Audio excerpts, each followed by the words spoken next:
If you want to track website visitors, measure conversions, or connect tools like Google Analytics and Google Ads, Google Tag Manager is one of the most powerful free tools you can use. It lets you manage tracking codes without constantly editing your website's code. However, many beginners make one common mistake that prevents their tags from working correctly. In this tutorial, I'll show you how to set up Google Tag Manager in 2026 and explain the mistake you should avoid. Let's get started. The first step is to create a Google Tag Manager account. Visit the official website, sign in with your Google account, and create a new account for your business or website. Then create a container and select the platform you'll be using, such as a website, Android app, or iOS app. After creating your container, Google Tag Manager will provide two code snippets.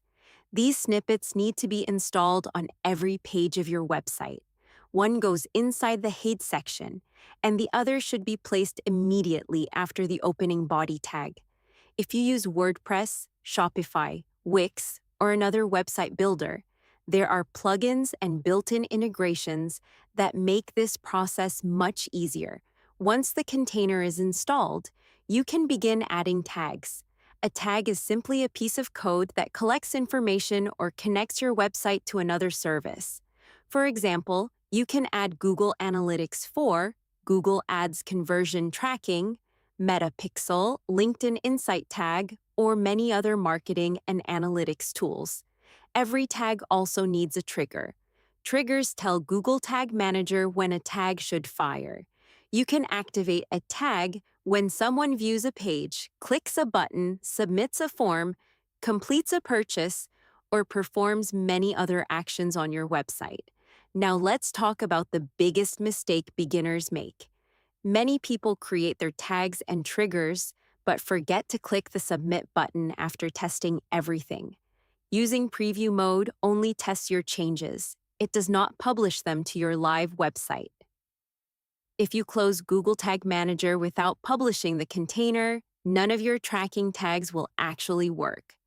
Another common mistake is not testing before publishing. Always use Preview Mode to verify that your tags fire correctly before making them live. This simple step can save hours of troubleshooting later. As your website grows, organize your workspace by giving your tags and triggers clear names. This makes it much easier to manage multiple tracking tools and understand what each one does. Google Tag Manager also keeps version history. Every time you publish changes, a new version is created. If something breaks, you can quickly restore a previous version without rebuilding your entire setup. So, is Google Tag Manager worth learning in 2026? Absolutely.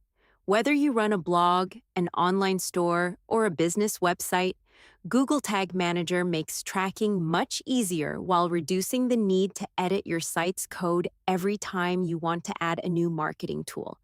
If you found this tutorial helpful, don't forget to like this video, subscribe to the channel, and leave a comment below telling us which tracking tool you use the most.